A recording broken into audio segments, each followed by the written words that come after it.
Let my blood be a seed of freedom. Let my blood be a seed. Let my blood be a seed of freedom. Let my blood be a seed. Let my blood be a seed of freedom. Let my blood be a seed. Let my blood be a seed of freedom.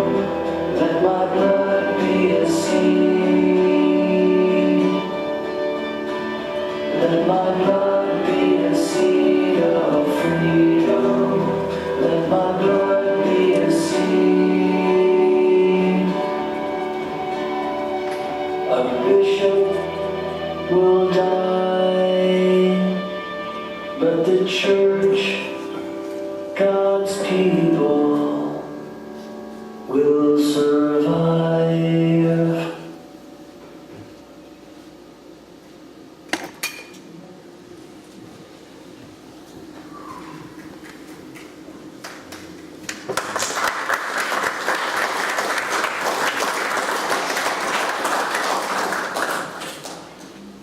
Father Orlando, gracias.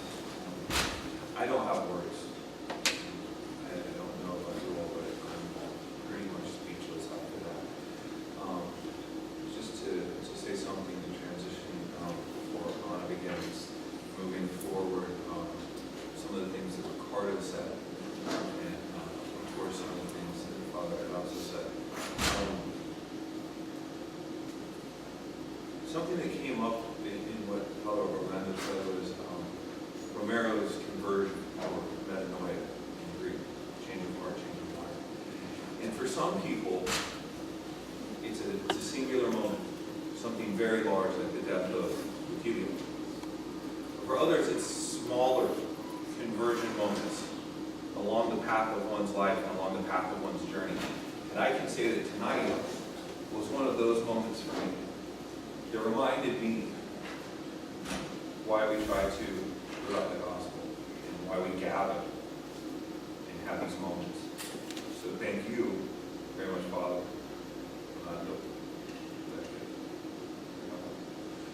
And now I want to introduce you to someone you're very familiar with, because she's been pulling double duty, because yours truly does not do the best translations.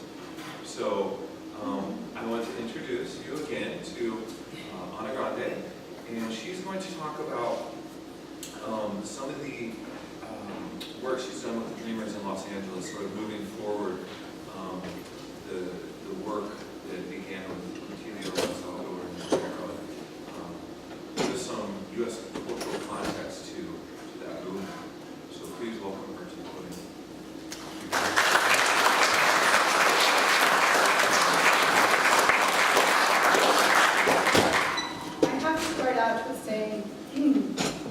I did not meet Ecclesial, and I did not meet Romero. I was made here in the U.S. of A. And I have a huge responsibility because I stand on the shoulders of giants. That has been my heritage.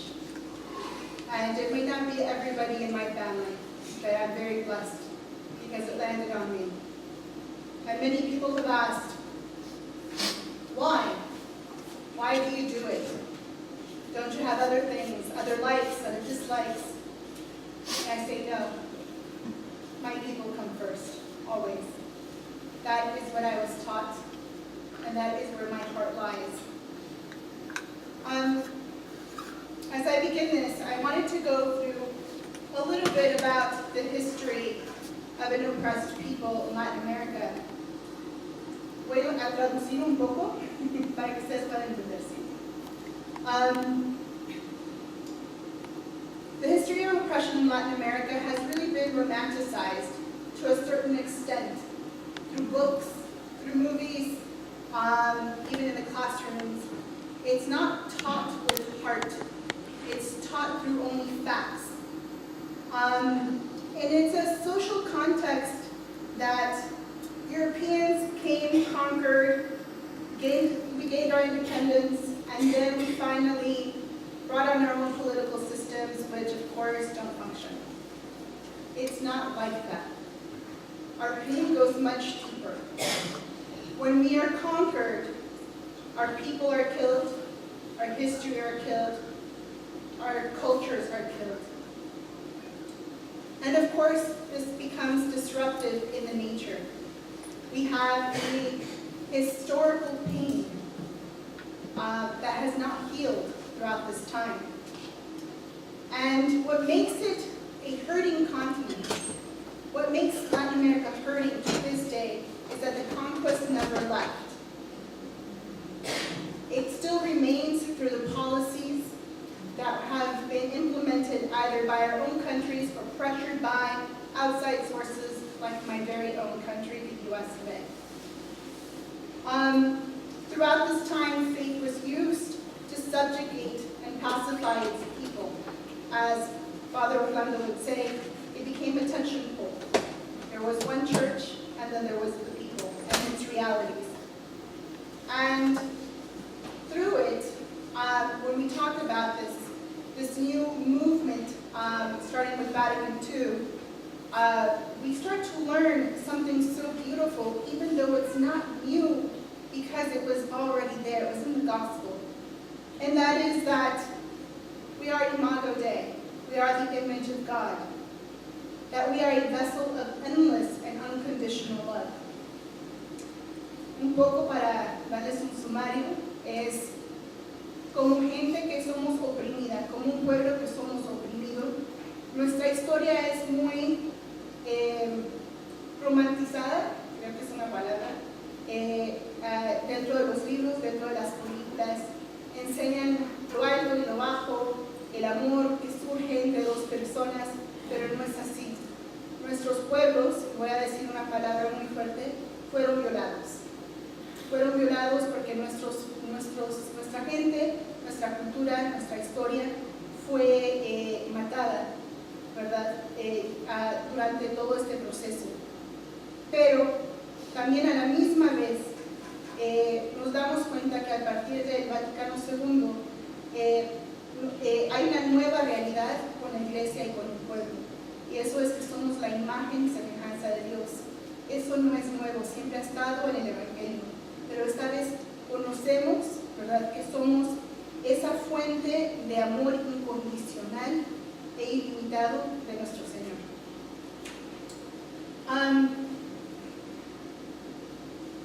You guys understood my Spanish, right?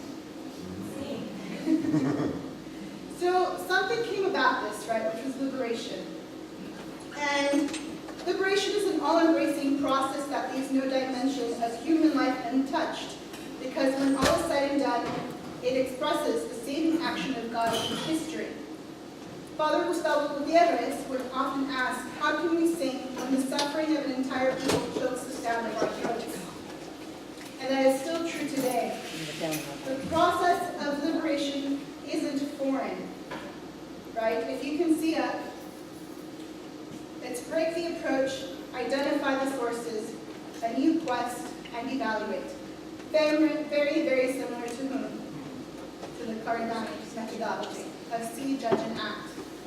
Liberation is at the source of all that we do in Latin America. Liberation is the source of where we gain our dignity and our divinity. How do we respect that? La liberación, en cual estoy hablando, fue dirigida por el padre Gustavo Gutiérrez, de la teología de liberación. Y en ella dice que tenemos que tener que ver, ¿verdad?, qué es lo que nos está subyugando, identificar las... God, I need a translator. You want to translate for me? Identificar las fuentes en donde estamos equivocados. Tratar y ver con nuevos ojos una nueva vida, una nueva percepción, y también evaluar, que también es lo que dijo el obispo Cardijn, en cual estamos hoy hablando. So I'm going to talk a little bit about El Salvador and, of course, Ecclesial. And just again to remind you, I did not meet my uncle, but I'm pretty sure he's around here all the time because I can sense him. So I get really fancy with PowerPoint. So, Salvador in 1968. Now I chose 1968 because it's a really pivotal point, not only for Ecclesial, but for the country itself. What happened in 1968? Medellin, right? So the population was 3.2 million. 50.8% were illiterate. We had social issues such as food insecurity, housing, clothing, health, education, very much similar to what we have today, even in the United States. We had deep poverty. The median income was $281 a year. And of course, we had institutional and armed violence. As Father Orlando would say, we had paramilitaries already in place. It was a moment of devastation, but it was also a moment of hope at that time. We look alike, right? No? I wanted to, but it didn't happen. Father Grande came up as a voice, as a doer, as a shaper. He was intrepid in his ways of challenging even his very own society. He had Jesuit formation, which he was reluctant about, by the way. He was always like, well, why? I want to be here in El Salvador. But Jesuits were like, no, come on over. He would often throw a little bit of a hissy fit, a tantrum of sorts, when he would be teaching at a university or a college level, and even in high schools. He's like, my people are not here. My people are out in the streets. And he really wanted to be there. He had an option for the poor. He would often quote not only Pope John the 23rd, but also Pope Paul VI, where he said, violence is neither Christian nor evangelical. And his purpose in this was really to move people, to embrace people in a God that was here and now, in a church that was here and now. Ecclesial Grande, ¿verdad? Fue un sacerdote jesuita que había, como el padre Orlando lo dijo, no quería estar en las aulas de las escuelas, sino que siempre quería estar con su pueblo. Y en eso, lo que él quería más que todo era formar y desarrollar una nueva metodología para enlazar la iglesia con el pueblo. Okay? I'm trying to go as fast as I can because it's already 9:15. Says, he always believed that we must see. And in order to evangelize, we must see. What were the social issues of that time? As Father Orlando already mentioned, it was poverty. It was the fact that you were working day in and day out in a field but had nothing to eat. It was that you wanted your children to have education, but they couldn't afford it. It was the fact that you were also oppressed in voter rights. You were not allowed to vote the way you wanted to. You were told you were nothing. And Ecclesial came and said, you are everything. Right? And said, let's look at the socio-political analysis that is needed. He was also critical of his own church, as Father Orlando already. I feel like I'm always repeating now. As Father Orlando already said, he was very critical of that. But he also believed that the economy of a people was also entrenched in what his beliefs were as part of the gospel. It was really rooted in the morality of a church. Okay? I'm going to skip that. Says, and to evangelize, we must judge. We are Christians and followers of Christ, he said, a light for the world, the salt of the earth, the yeast of the transformation of humanity, which the church advances through intimate and real solidarity with all humanity and throughout history. He wrote this in August 6, 1970. That became one of his most critical homilies in front of a soon-to-be president. How do you want me to be here and be your friend when all you're doing is oppressing? My My church does not call for that. My church, right, my gospel says, you are an oppressor, and we will not stand for this. He started forming something called SEDS, right? Comunidades Ecclesiales de Base, where he actually had house meetings. First he started with the women, and then he formed some with youth. And these are the ones that became the evangelizers that Father Orlando would say. In it, he would actually discuss social issues according to the gospel. Say, okay, so we read this passage. How does it relate to your life? Tell me about it. And these became meetings of trust, of empathy, of solidarity in so many ways. He would always say, God is right here. He's not up there. He once said, it is often said by some of the priests that some of the priests should not get involved in economic or social matters. If he does, he will be called a communist. Critics give the following reason. If you are an engineer, you shouldn't get involved with morality. In the same way, a priest should not involve himself in economic or social matters. But the comparison is not valid. Although technical matters pertain to the engineer and the economist, etc., social and economic realities are necessary to be human. They pertain to all people, and thus be part of morality. That was from Grande in 1970. This was a paper he published. Then, to evangelize is to act. We can't sit here and look pretty. I mean, we all do. You all do. I'm standing. We need to understand the role of the two churches. I call it the big church, which is the hierarchy, and the little church, or the small c, which is the people. How do we come together? How do we act in unison? How do we make the gospel have feet?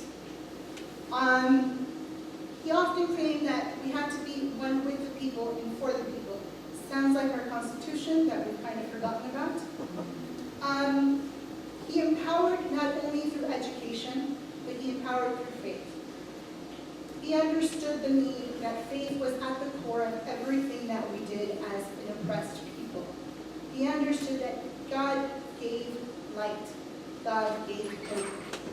And above all things, that it was always an act of love that would drive us through. I often ask my students at Mount St. Mary's University, not to be confused with Mount St. Joe's, would you die for a perfect stranger? And the answer is often a big no. Why not? Why not if he is or she is your brother or your sister in Christ? And like, well, we don't know that person. Why not? What stops us from building a relationship with that other person? What stops us from ceasing to being strangers and into becoming family? What? Is it fear? Is it fear that really drives us each and every day? Not to me. And I hope not to my students after they finish my class.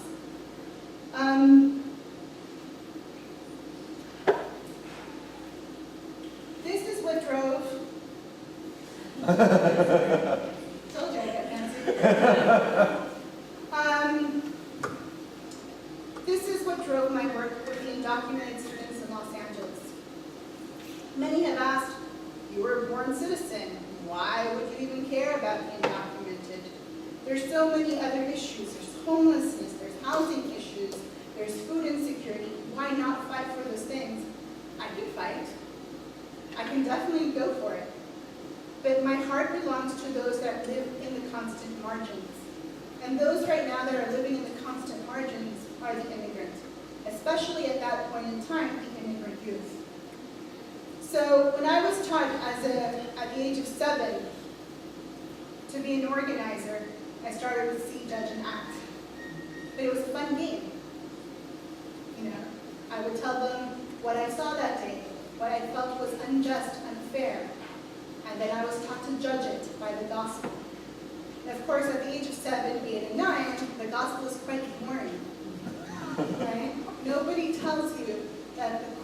all of this is love. And when you meet certain people, especially the undocumented student or the undocumented person or community, you realize that they didn't just get up one day and say, oh, it's such a great day, let me go migrate. Right? Let me pack my bags and let me go. No. It is a thought process. It is knowing the pain that they will have to endure leaving their family, their friends, their children behind, everything that they know, including their language, to come and seek a better opportunity. And when I bumped into these kids back in 2004, originally, I was doing the Encuentro for the Jóvenes for the Los Angeles Archdiocese at that time. And as we use the methodology, many people would say, well, the injustice is that my church doesn't walk with me. I feel alone because I'm undocumented. And at that point in time, I was like, hey, let me wrap this project up, because now I know where God wants me to go. Right? Because it kept coming up and up and up. It was like, well, I'm part of the church, and I don't want to be part of the problem. I want the big C to follow the little c, and the little c to talk to the big C. Right? And so I started working with dreamers. I joined an organization, and as their education program manager, I realized that it wasn't just that they wanted to go to school. It wasn't just that they couldn't pay for tuition. It wasn't that they didn't want to be, members of society that contributed to its economy. It was that we didn't have the right policies in place. So knowing us right around this room is that you have to grab that moral arc and you have to bend it, right? That's why my mom says I should be a lawyer, but I'm like, I can't bend the law when I have to, actually follow the law. So in California, what happened was we had a certain legislative proposal at our hands. It was called the California Dream Act, not to be confused with the Federal Dream Act. The Federal Dream Act gives you access to a pathway to citizenship. The California Dream Act gives you access to in-state tuition. Very different. And what we learned was that throughout this process, the kids were really talking about their lived experience. I was brought here by no fault of my own. I was only a month, or I was 5 years old. And, when you're talking to your oppressor, when you're talking to the opposition, those stories are not really going to go anywhere, right? So we had to change the narrative. What the oppressor follows is a God of money, right? What the oppressor wants is, how much are you going to cost me at the end of this day? Well, we changed the narrative. Say, we're sorry, right? But yes, through no fault of your own, you did come, but they're going to probably tell you, well, you can also leave. So we started looking at the calculations, and the University of California system actually had already done a small study, an initial study, of how much undocumented students contributed to the revenue of the UC system. The findings were incredible. It was, ready? $6.8 million 1 year alone. The following year it went to $7.2 million, and consequently it grew. On top of that, they would generate about $75,000 in their local economy because of transportation, of the food they had to buy, and sometimes of the room they had to rent. But the problem with all of this was that we had a Catholic governor, and you might have heard of,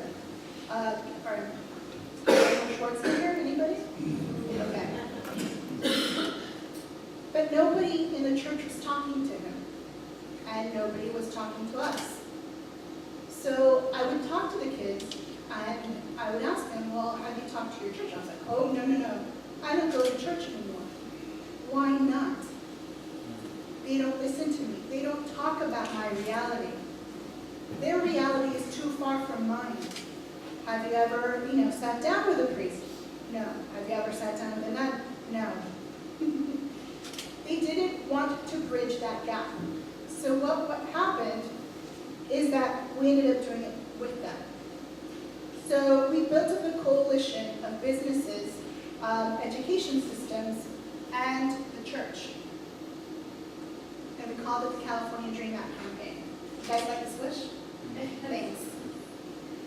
And in it, we brought also people of faith. We brought in our priests. We brought in a bishop. And they sat around that table and heard stories. And they said, what can we do? Because this is immoral, right? The economy is part of morality. And so we asked our Cardinal Roger Mahoney at that time, to draft a letter to our governor. And he did. And then we asked some of the priests, hey, can we bring the dreamers to the pulpit and have them talk about their lived reality? And he did. And the most beautiful things happened at that time was that the dreamers were able to bridge themselves back into their faith. They were able to say, you know what, I now go to church. I kind of like it. I'm digging it. Right? So it was very interesting to see their transformation, their conversion, or falling in love again with their own faith because of this particular experience. And all it took was one meeting. That's the beauty, that's the magic. But on top of that, we also got the mothers involved. They're mothers. Nothing says, I will do it like a mother's guilt. And so we took what the mothers of Argentina did once, which is we put on a white handkerchief and they would parade in. And then we knew exactly what church the governor would go to and what mass. Well, it's act, right? You have to act. So this was actually led by one of our students. This idea came from one of our students. Her name was Cora. And Cora's like, let's do this. I was like, okay, well, you organize the parents. You tell them what to do. You tell them what to say, right? And we'll get there. We went to mass. Oh, the governor was furious. But media loved it. Most importantly, the pastor of that church was willing to do it as well. And he spoke about the Dream Act, about the importance of us investing in our youth, undocumented youth. In addition to that, we did some advocacy on the Hill. Well, Sacramento's not a hill. But we did it. And most importantly, we did it with the clergy. The clergy came up with us. The clergy did prayer circles. The clergy would walk in with their stoles inside, the assembly member's office and say, so, are you coming to Mass? And just as well, one of the most beautiful things that happened was spiritual direction. For the first time ever, dreamers were finally going to their parishes and saying, I haven't confessed, and I don't believe in it, but I need to talk to somebody. And so it happened. And they're still there. What we're doing now around the undocumented crisis that's happening right now around immigration is that we have clergy. I joined a board called Clergy and Laity United for Economic Justice through LA. And we're now going to the border and doing prayer circles. We're now sending letters over to Congress. One of the churches, the Methodist Church, actually put in a lawsuit against Attorney General Sessions. And on top of that, most of them just got arrested. 14 of them got arrested just last week, protesting. This is the beauty of the Cardijn methodology, because you have to see it, you have to judge it, but most importantly, you have to act it. And in the process, we also have to reflect. Did we do it right? What could we have done better? Where do we learn our lessons? And then, if things like this happen, like spiritual direction, you guys, spiritual direction, then we rejoice. The Dreamers, we passed the bill in 2011. As an organizer, I worked with them from 2006 all the way to 2010. I let them take the baton in the campaign between 2010 and 2011. They led everything. I was just all the way in the background, providing any sort of support, but it was them. This was their campaign at the end of the day. And continue to give everybody a little bit of help. So, un poquito de lo que estaba hablando es sobre los estudiantes indocumentados en California. Esa fue mi campaña desde el 2006 hasta el 2010, donde lo que hicimos era ver cuál era la historia de estos estudiantes. La historia que siempre contaban era que ellos habían sido traídos aquí desde muy temprana edad, que no era su culpa, pero que ellos querían estudiar. Y tuvimos que cambiar esa narrativa, porque si no lo hacíamos, los opositores, o sea, las personas que estaban presionando a estos jóvenes, era que, bueno, se pueden regresar a sus países. Pero estos jóvenes querían ser educados, querían contribuir a la economía del país y querían ser ciudadanos, ¿no?, de este estado. Y lo que hicimos fue cambiar la narrativa a decir cuánto ellos proporcionaban económicamente a las escuelas universitarias del estado de California. En un sistema, hay varios sistemas universitarios en California. Uno de ellos es la Universidad de California, los UCs, y solo en ese sistema ellos contribuían $6.5 millones al año. Ese fue el primer año. El segundo año fue 7.2, y así consecutivamente iba creciendo cuanto ellos estaban dando. Además de contribuir económicamente alrededor de ellos, ¿verdad?, la comida, el autobús o el carro, todos esos costos, eso era contribuir a la sociedad. Y lo que hicimos es no solo era eso, pero también preguntar cuáles eran las redes de apoyo. Y en eso se dio la conversación de las iglesias. Y ahí otra vez vimos que la iglesia estaba muy separada de la realidad de estos jóvenes inmigrantes y sus familias y de ellos mismos. Lo que hicimos fue desarrollar una coalición donde trajimos a varios miembros de la iglesia del clero, a varios padres, monjas, y hasta uno mismo llegó. Y cuando escucharon las historias, ellos mismos dijeron, ¿cómo es lo que podemos hacer para ayudarlos? El clero se unió a nosotros para ayudar por el cambio de esta ley en California. También pudimos, tener a los jóvenes dando su experiencia en las misas, como no era parte de la homilía, pero era después de la misa.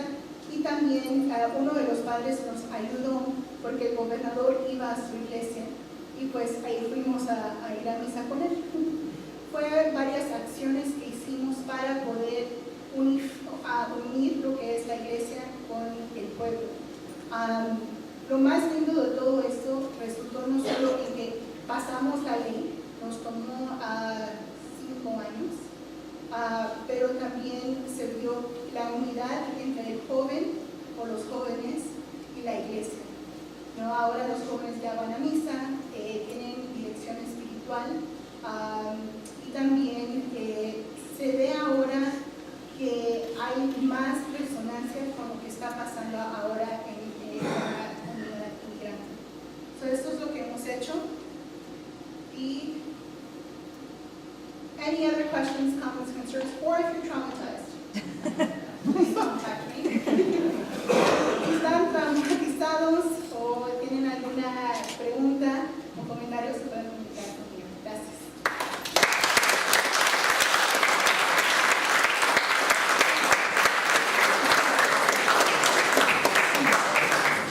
I want to thank everyone for coming tonight. I want to say one thing before we all depart.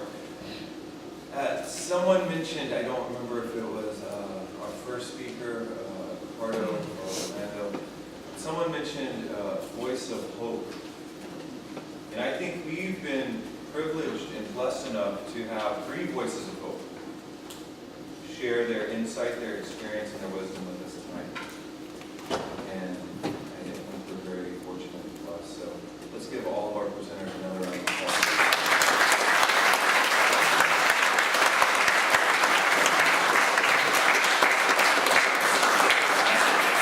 The last thing I would like to say is we do have a reception.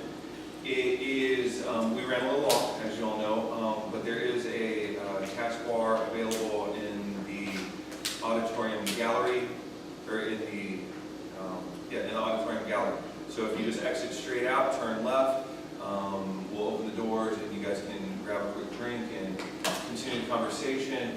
And other than that, for everyone that came from local parishes, we really appreciate your presence. Muchas gracias. And also tomorrow Mass begins at 8 a.m.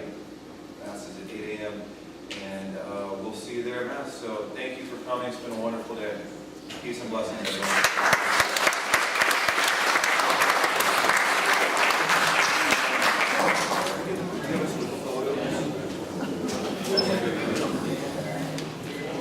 Grazie mille.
What? I didn't know that. Wow.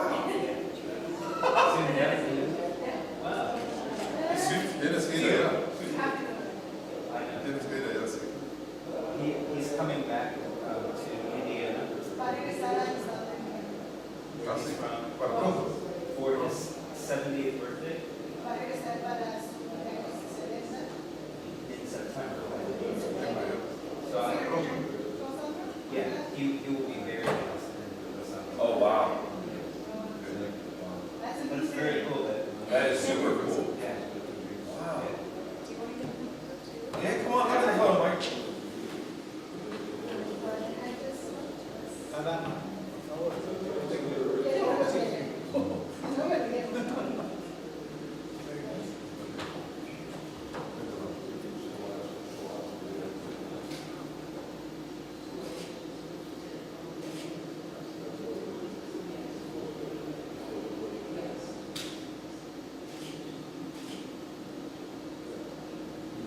Gracias. Gracias.